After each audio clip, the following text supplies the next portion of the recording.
국어사전에 보면 살인이라는 단어의 의미가 실제로 흉기를 들거나 어떤 계획을 통해 사람을 죽이는 행위라고 되어 있어요. 그런데 성경에서는 살인에 대한 정의를 우리가 아는 것과 조금 다르게 말씀을 하고 있어요. 예수님이 말씀하시는 살인의 범위가 우리가 생각하는 살인의 범위가 굉장히 다르다는 것을 우리가 알게 되는 말씀입니다. 화를 내는 것, 다른 사람을 조롱 혹은 비난, 평가하는 것, 상대방에 대해서 악한 말을 하는 것, 옳지 않은 말을 하는 것을 예수님께서는 지옥불에 들어갈 거야, 사람을 살인하는 일이야 라고 말씀하셨습니다. 요한복음 3장 15절 말씀에서는 그 형제를 미워하는 자마다 살인하는 자니 이렇게 되어 있어요. 예수님이 말씀하신 기준으로 보면 살인이다. 아침부터 계속 살인해서 미안하지만 살인이다. 우리가 성경을 통해서 알게 돼요. 그래서 예수님의 말씀의 기준으로 보면 거의 연쇄 살인마와 같은 사람들이라는 거예요. 누가? 우리가. 마음으로 하는 살인이든 행동으로 옮기는 살인이든 공통점이 있어요. 우리는 그것을 가인이라는 사람을 통해서 우리가 볼 수 있게 됩니다. 여러분, 가인과 아벨 다 아시죠? 여러분, 가인이 왜 아벨을 죽였을까? 가장 근본적인 그 마음에 뭐가 있었을까? 분노가 있었어요. 아벨을 향한 분노, 또 하나님을 향한 분노가 있었습니다. 그로 인해서 시기가 있었어요. 질투가 있었어요. 그리고 자신의 행동이 잘못되었음에도 불구하고 가인은 자기 행동에 대한 마음도 없었어요. 가인 마음 가운데 수많은 마음들이 있었다는 것을 우리가 이 가인의 말을 가인을 통해서 알게 됩니다. 그것이 다 무엇이 됐냐? 살인의 동기가 됐다는 거예요. 우리도 마찬가지예요, 여러분. 우리가 흉기를 들어서 사람을 해하거나 살인을 하진 않지만 왜 우리가 마음으로 옆에 있는 친구, 함께하는 사람들을 죽일까요? 왜 말로, 거침없는 말로 상대방을 향해서 비난을 때론 쏟아내기도 하고 욕을 하기도 하고, 가인의 모습을 통해서 우리가 생각해 보면 돼요. 저와 여러분 안에도 그런 마음들이 있다는 거죠. 그 마음들의 지배를 받을 때 여러분 잘 기억하세요. 그 모든 마음들은 반드시 사람을 죽이는 살인의 마음으로 커져가게 될 거라는 거예요. 그렇기 때문에 한번 정리하고 넘어갑시다. 누가 마음으로 살인을 하는 사람들입니까? 마음의 제 표현이지만 마음의 지옥을 갖고 살아가는 사람들이 다른 사람들을 죽이는 인생을 살아가게 된다는 거예요. 그럼 반대로 한번 생각해 볼까요? 누가 사람을 살인하지 않고 살리는 사람이 될까? 마음의 지옥을 갖고 살아가는 것이 아니라 마음의 천국을 갖고 살아가는 사람들은 사람을 살인하지 않는다는 거예요. 쉽게 풀어서 설명하면, 그래서 마음에 사랑이 있는 사람들은 여러분 누구를 살인하거나 해하거나 그 사람을 향해서 질투하거나 시기하거나 원망하지는 않는다는 겁니다.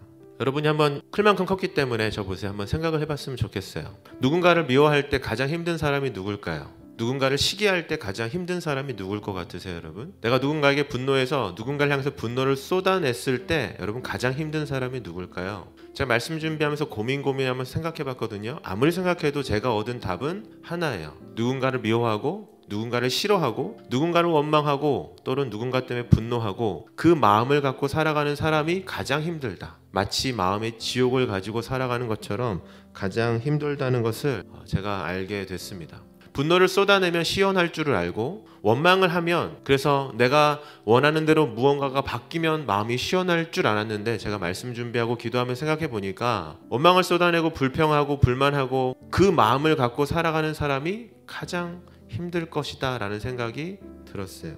왜냐하면 해소되지 않는 분노의 마음, 시기의 마음, 질투의 마음, 이 모든 것들, 원망의 마음들을 갖고 있었던 사람이 어떻게 행복하고 어떻게 감사하고 어떻게 기쁨이 넘치는 생각과 마음과 삶을 살아갈 수 있겠어요? 여러분도 그런 경험이 있을지 모르겠어요. 친구가 미워질 때가 있고 선생님이 미워질 때가 있죠. 그런데 여러분, 생각보다, 제 말 오해하지 말고 들으세요. 생각보다 여러분이 분노하고 여러분이 미워하고 여러분이 싫어하는 것만큼 상대방은 여러분의 마음에 별로 큰 관심이 없어요. 그렇지 않습니까?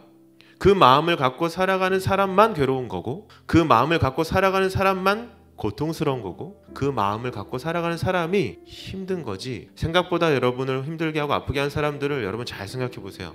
별로 관심이 없어요. 그렇기 때문에 오늘 6계명 눈으로 한번 말씀 다시 한번 볼까요? 살인하지 말지니라 이렇게 되어 있죠. 이 6계명의 이유를 우리가 다시 생각해 볼 수 있게 됩니다. 살인하지 말라라는 말씀을 주신 이유를 아무 생각 없이 보게 되면 하나님이 생명을 보호하시는구나. 맞죠? 하나님이 폭력을 원하시지 않는구나. 그것도 맞죠. 그런데 여러분 한 번만 더 깊이 한번 생각해 봅시다. 하나님이 살인하지 말라고 말씀하신 그 하나님의 마음, 본심에는 무엇이 담겨져 있을까? 너희 마음 가운데 누군가를 살인하고 싶을 만큼 분노와 시기와 질투와 원망과 마음을 갖고 살지 말라는 얘기예요. 이해하시죠 여러분? 누군가를 미워하고 시기하고 질투해서 마음으로 죽이고 싶다라는 생각이 들 정도로 네 마음 가운데 지옥을 두고 살면 안 돼 라는 말씀이에요. 그럼 여러분이 한번 생각해 보세요. 살인하지 말지라라는 이 말씀 명령은 누구를 보호하기 위한 말씀입니까? 나 자신을 보호하기 위한 말씀이에요.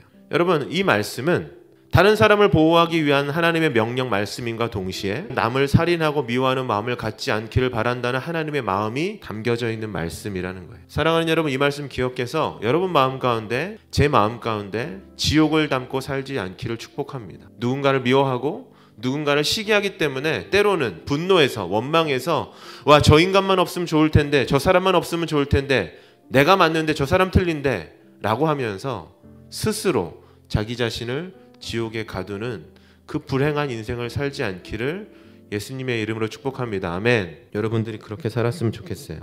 예수님이 이렇게 말씀하셨어요. 마태복음 5장 44절에 나는 너희에게 이르노니 너희 원수를 사랑하며 너희를 핍박하는 자를 위해 기도하라. 이 말씀은 누구를 위한 말씀일까? 하나님이 원수를 보호하기 위해서 하신 말씀일까? 아니요, 그렇지 않아요. 이 말씀 또한 원수까지도 당연하게 죽여도 된다라고 생각하는 사람까지도 살인하면은 안 돼라는 하나님의 말씀, 예수님의 명령, 저와 여러분을 자신을 보호하시기 위한 하나님의 배려의 말씀이라는 겁니다. 그럼 원수는 어떻게 해요? 나를 죽이려고 하는데 거기에 대해서도 성경이 이렇게 말씀해 주셨어요. 로마서 12장 19절 말씀이에요. 내 사랑하는 자들아, 너희가 스스로 원수를 갚지 말고 하나님의 진노하심에 맡기라. 기록되었으되 원수 갚는 것이 내게 있으니 내가 갚으리라고 주께서 말씀하시느니라. 아멘. 여러분 하나님이 그렇게 말씀하세요. 네가 원수 갚는 거 아니야. 이게 무슨 말인 줄 아세요 여러분? 너의 억울함과 너의 답답함, 그것이 정말 정당한 것이라면